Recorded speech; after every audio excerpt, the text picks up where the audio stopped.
and near the tailpipe. Then I look somewhere else. Then I look somewhere else. And then I'm not starting the car. And the whole village will come to see me. Which is a second huge problem. It's not just that you cannot write all these conditions as the qualifications. If you were to write them, you will spend your life checking whether or not they are true. There is not enough time in life to check all these stupid conditions. And just because you didn't check doesn't mean that they won't be not true. You know, remember how many of you have seen the car bumper sticker?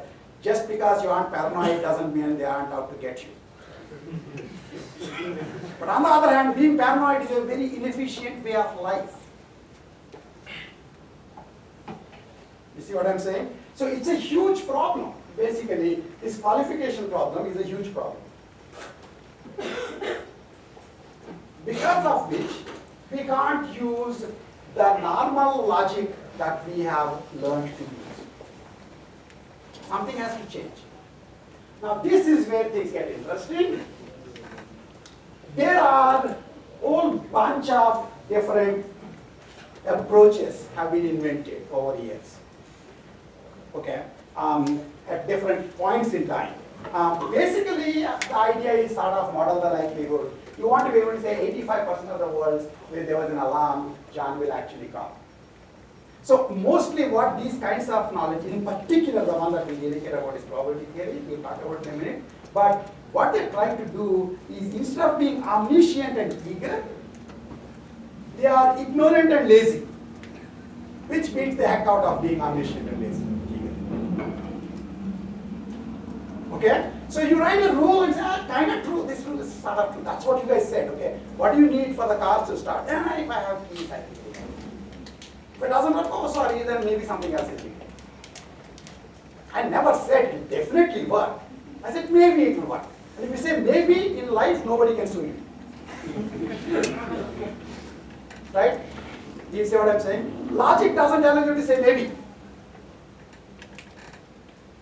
Okay? So this is basically the way we would go. And so this is like ignorance and laziness. In a way, actually, when we get to probability theory, we will realize that what probability theory, what is the probabilistic logic is trying to do, is to allow you to be ignorant and lazy. Be ignorant and lazy. Which looks like sort of a wishy-washy language, but on the other hand, if you require every agent to be omniscient and eager, small agents cannot work in the real world.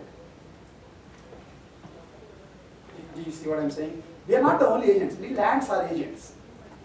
You think they will do all the possible pluses and minuses that can happen? They will just have to, if at all there is any kind of reasoning that small minds can do, it would have to essentially allow for ignorance and laziness. Okay? So, ignorance and laziness can be done in multiple ways. One idea is non-monotonic logics. In fact, McCarthy spent all his life, after coming up with the name AI, for lots of later part of his life, he was trying to change normal logics to support this kind of situations. To be able to do that, what you need to say is when I write A implies B, I can't assume that this is a logical implication. I have to assume it's a default rule. By default, it will be. And in particular, you could think of it as you wanted to kind of formalize A and nothing abnormal implies B. See what I'm saying? That's exactly what you mean. Okay? So if I have keys and it's like a normal day, then the car will start. The day when somebody comes and puts a potato in your tailpipe is by no definition of the word normal, a normal day. Right? Yes? Why are we introducing that magic? There's no need to introduce that rule, right? No, so again, my point is, it's not you can think of this rule as A and not abnormal implies B. And then of course, what happens is this abnormality, it's not a normal kind of a proposition. It's basically, it's a special kind of proposition, special kind of predicate, where if you are unable to prove abnormal, then you can assume not abnormal. I said something major here. Why did I say something major? Because in normal logic, if you can't prove P, you can't just write not P. You realize that? I hope you realize that, okay? Because we made this point. In entailment, if you can have a logic, you have knowledge base, which neither entails P nor does it entail not P. So just because you fail to entail P, you can't assume not P is true. But one way in which non-monotonic logics work essentially is by writing these kinds of predicates like abnormal, which will use what's called closed word assumption. And this is the second time we use the word closed word. The closed word assumption basically says it can either be true or false. So if I can't prove it to be true, then I can assume it is false. You see what I'm saying? And then if I later on find a proof that it's abnormal, then I say, oh, I was wrong last time.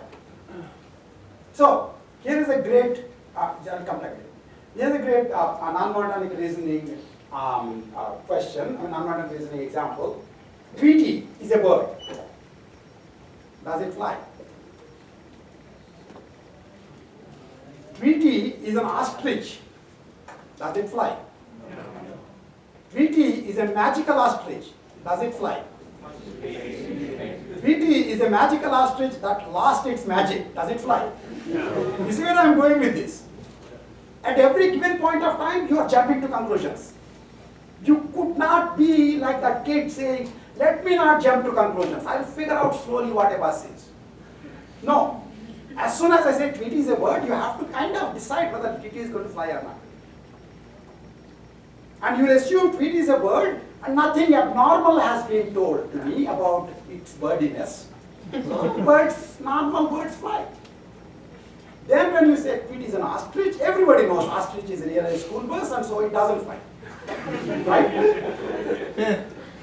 Okay? And then when I said magical ostrich, then it might be flying. You see what I'm saying? So anytime I'm able to prove abnormality, then not abnormal cannot be assumed. Anytime I'm unable to prove not abnormal, anytime I'm unable to prove abnormality, I can assume it's not abnormal. This is really bad Cliff's Notes version of non-monotonic logic, that if you tell Chitta Baral, I told you, he will kill you. But it's a useful understanding.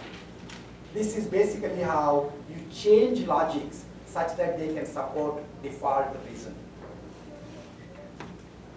Okay? So you write default rules and you try to, in some sense, minimize. There's this idea called model minimization. You try to minimize the number of things that are abnormal in the world. Okay? And so unless proven otherwise, you'll assume some things are not abnormal. This is non-monotonic logic. Why? Because when I said Tweety is a bird, you proved to yourself that Tweety flies. Then I said Tweety is an ostrich, you said, sorry, remove the flying part. Then I said it's a magical, oh, let's put it back. This is total wishy-washy logic. In particular, in classical logic, you prove a theorem, it's true for time immemorial, including how much ever additional knowledge you get. Do you understand what I'm saying? You can't say, well, as of today, 1 plus 1 is 2, but things can change. One of these days, I'll learn something new and I'll find that 1 plus 1 could be a little closer to 3.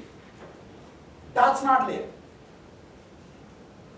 So classical logic is called monotonic logic because a theorem, once proved, will be an albatross around your neck forever.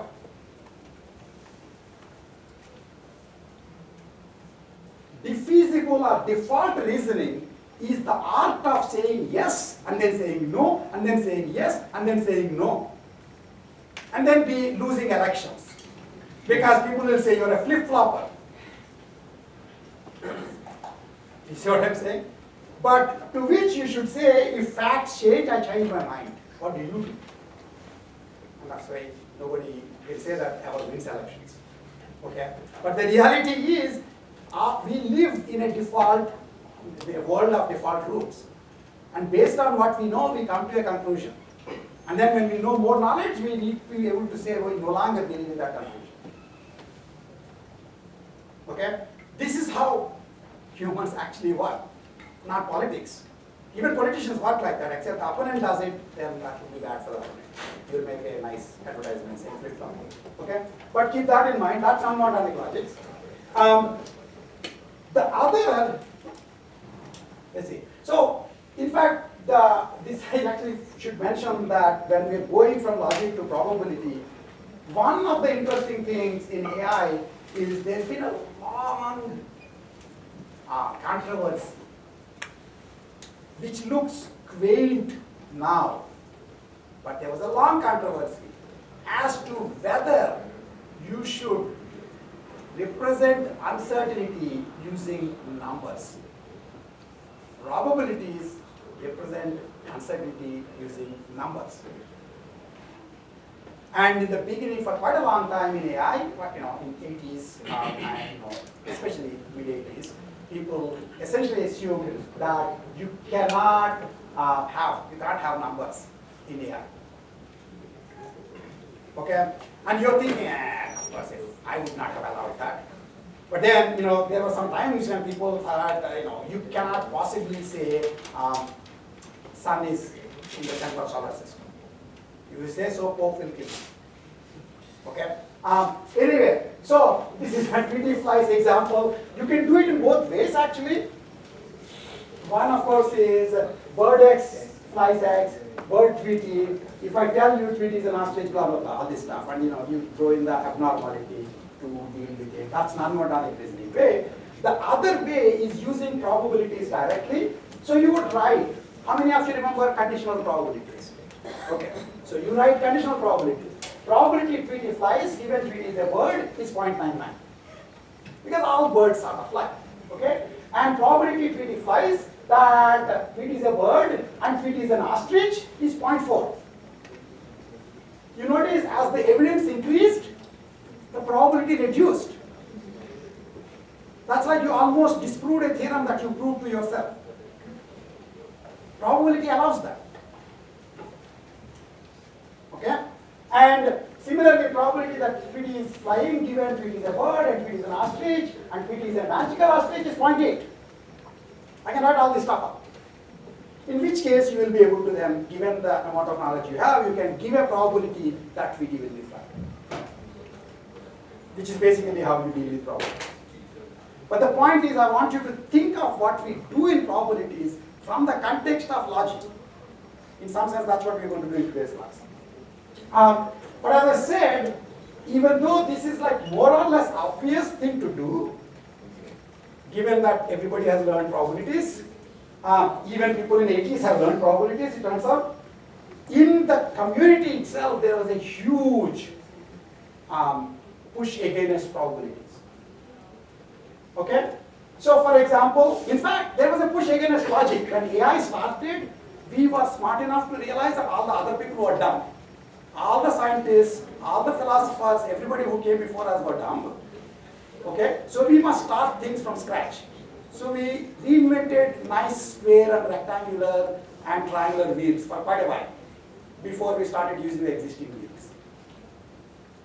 Okay? So in 1977, for example, there was a paper in Ichigai, which is like the top conference in AI, which is the oldest conference, it started in 1969, where somebody basically felt they need to write a paper called In Defense of Logic. Because people were using, instead of logic, random stuff, which will not have the semantics of logic. Okay? And then by 1985, Peter Cheeseman, when this guy was saying logic, probability people, they had no hope. In fact, pattern recognition was seen as a completely different area. Those were the bozos who use numbers. And the real AI people will not use numbers, or certainly not logic at any rate. Okay? And then basically, this was done, and then in 1985, Peter Cheeseman, who is, both of these guys are alive, by the way. And Peter Cheeseman had to write a paper, rich guy, called In Defense of Probability. You see what I'm saying? Now you should write in defense of pretty much anything other than neural networks. The thing that I want you to understand, and so much so that, the reason I'm saying this is it's like a history lesson to some extent, but what George Santayana said is, those who don't know history are condemned to repeat it. If very smart people in 1977 didn't know logic is the right thing to use, and in 1985 they didn't know probabilities are the right things to use, why do you think that the current crop of smart people know everything? You see what I'm saying? Question the conventional wisdom, always. That's about the only way science progresses. Okay? So much so that, in fact, there used to be a textbook for AI. In fact, I even used this textbook back in early 90s. And there was this textbook called Essentials of Artificial Intelligence. It was published in 1993. And originally when the textbook was written by Matt Ginsberg, he was, by the way, he's a mathematical physics student. He was a student of Roger Penrose. Those of you who heard of Roger, you know anything about physics, you know Roger Penrose. Roger Penrose basically can't get through life without using, continuous math and probabilities. So he's a mathematical physicist. But then he became an AI guy. He talked to himself and to other people, and then decided nobody really needs to use numbers to be able to do intelligent reasoning. And so the first version of the textbook, he wrote a textbook. There was no chapter on reasoning with uncertainty. There was just a chapter on non-monotonic reasoning. And then people said, no, I think we should write that chapter. It will make unhappy.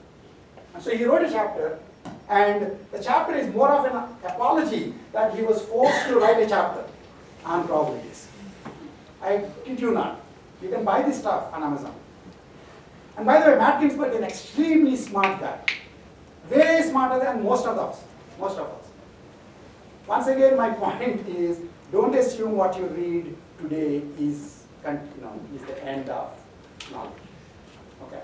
So anyway, now, and then I also mentioned this non-monotonic logic stuff. I'm not going to go through this. I already sort of discussed this in words. So that's about non-monotonic logic approach. Before we go off into probabilities, between logic and probabilities, there was this whole time on expert systems.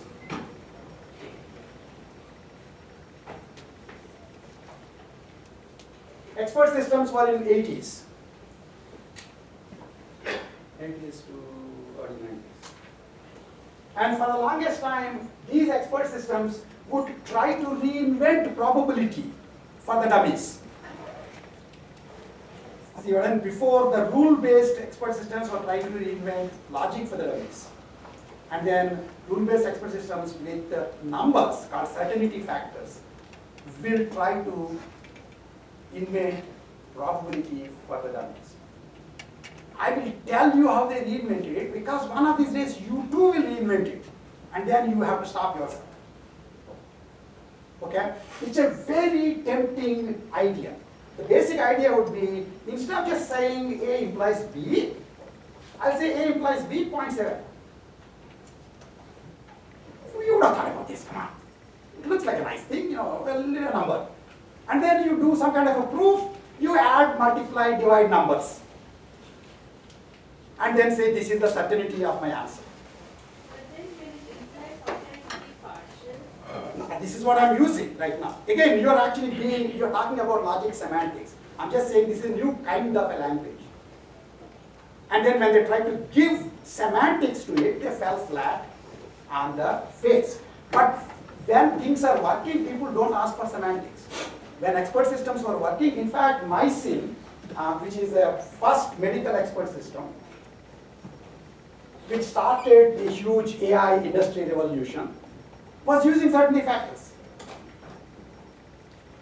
And people said, yeah, it kind of works.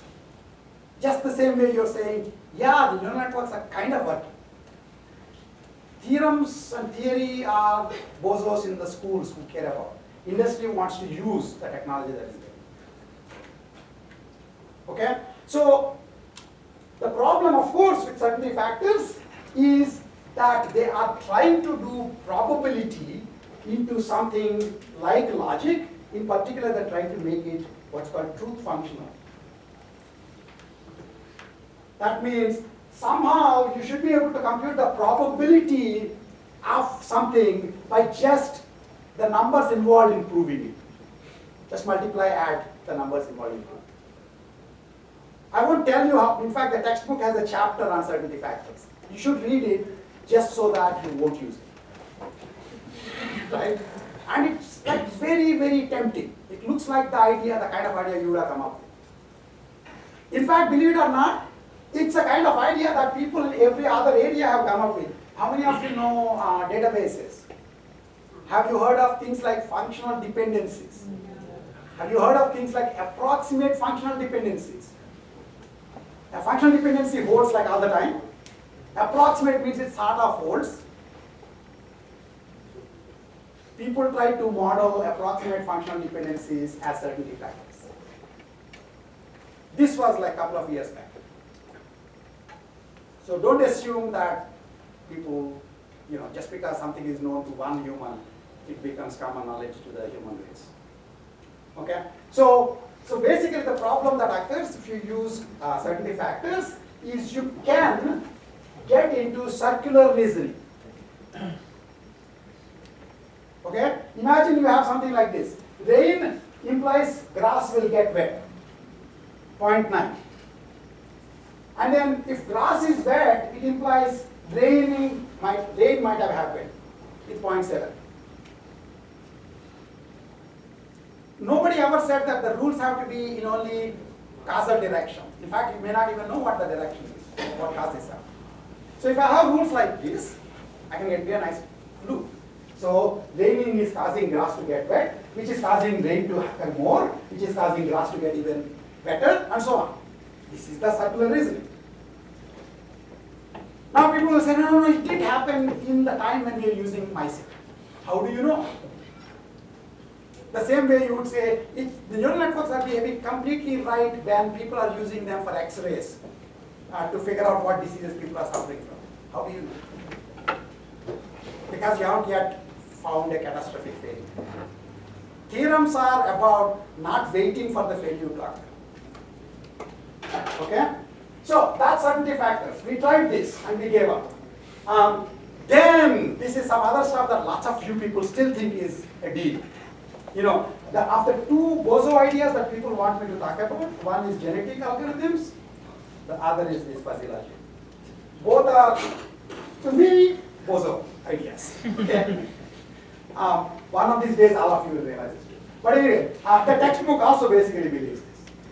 So fuzzy logic, essentially, again, tries to make reasoning with uncertainty into a truth functional process.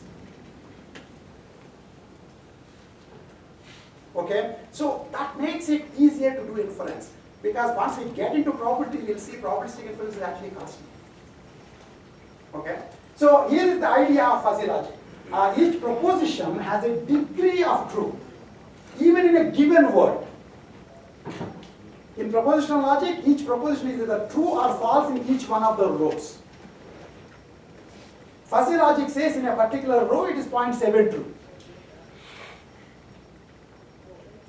Do you see what I'm saying? That's what they say, their degree of truth. Okay? And they will then change the rules of logic such that these numbers somehow can be combined. Just like certainty factors, people try to play with the numbers. So a reasonable idea would be this, right? Truth of A is the truth value of a proposition A in a given word. Then truth of not A will be defined as 1 minus truth of A. And truth of A and B will be defined as a minimum of truth of A and truth of B. Truth of A or B will be defined as maximum of truth of A and truth of B. First question, are these consistent with propositional logic? They're completely consistent. Don't just say no because I said this whole thing is, I mean, this slide with fuzzy logic is bozo. The special case of propositional logic, it's consistent. Because in propositional logic, truth values will always be ones and zeros. You see what I'm saying? They're ones and zeros. And in fact, it works. If in fact T of A is 1, T of not A is 1 minus 1, which is 0. And is minimization, R is maximization. In fact, if you guys did any E120, you would have realized this is what OR gates and AND gates do. You see what I'm saying? Again, stupid ideas that other people came up with are tempting. And you are likely to come up with them yourself, which is why you take courses to maybe stop doing that. Otherwise, you can just, try all the tempting things that other people have tried. Okay. So, this is consistent with logic. Just like people could have come up with this idea, let's put a number to a rule, and they would have kind of patted themselves on the back. Their friends also would have patted themselves on the back. They would have started some industries and they would have made some money. You would have done this too. And it looks as if you just generalize logic without incurring any penalty. Because you can do whatever you were doing before and then just do one pass over the proof and you will get the correct numbers. You see what I'm saying? However, just like the certainty factors can have circularity, fuzzy logic has some basic semantic problems. Basic semantic problems. One is, for example, suppose truth of TW is 0.3. Then what is the truth of not TW?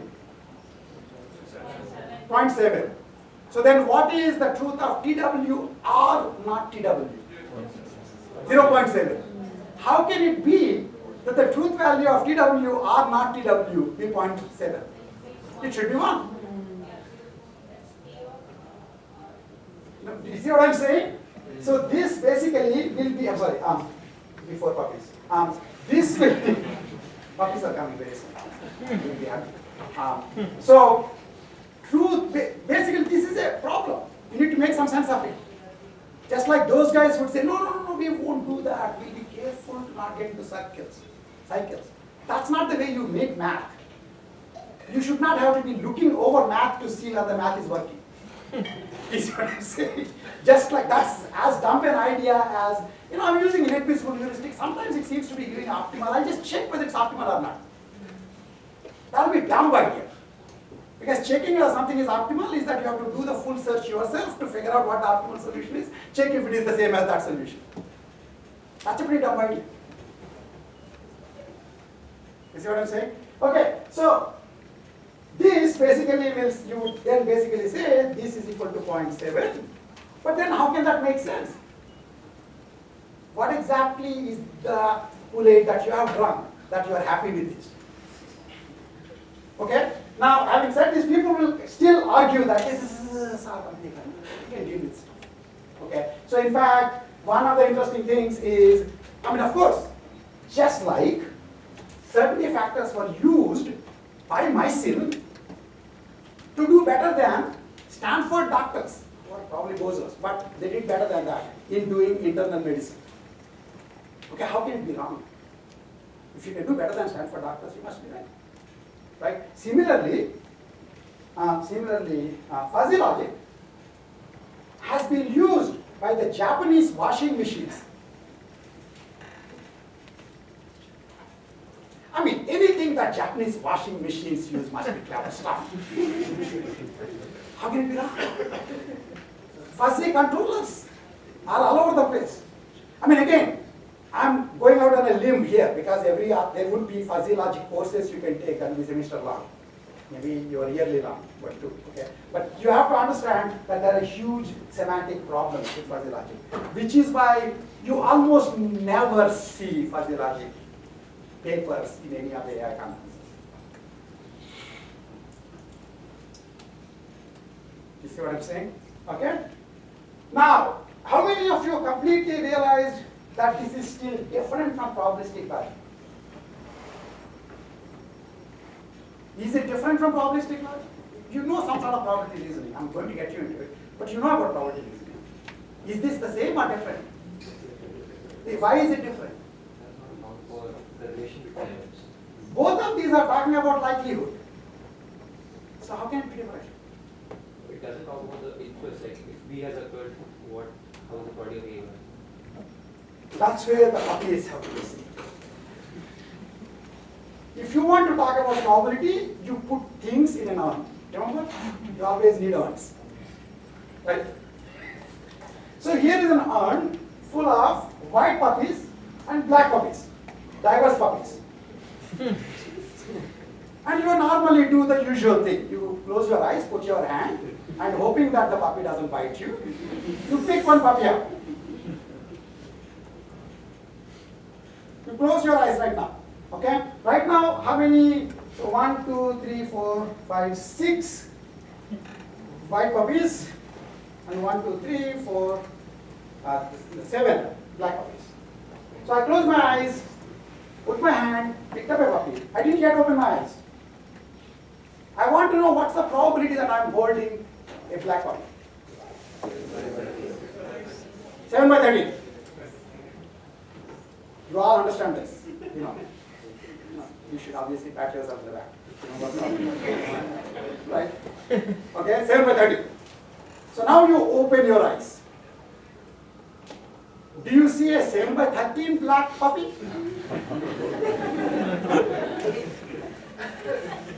You'll see either a black puppy or a white puppy, not in between. That's the difference. In probabilistic reasoning, a proposition is either true or false in a given word. In every row, it's either true or false. But each of those rows are less versus more likely, because of which the probability, the likelihood that when you actually check, whether it be black or white, is what you're talking about. That's the point. So if you keep doing this infinite number of times, and of course you have to put the puppy back, because otherwise after 30 times there are no puppies, right? So that's the important thing about replacement of puppies.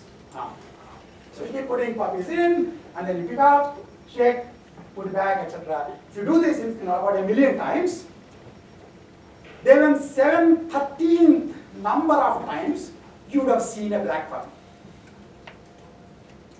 6/13th fraction of times, you have seen a white puppy.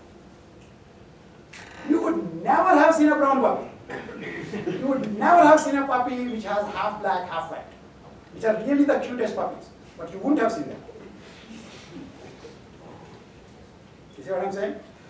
If you believe in fuzzy logic, then essentially what you can do is we can get into junior high level and say that dogs are doing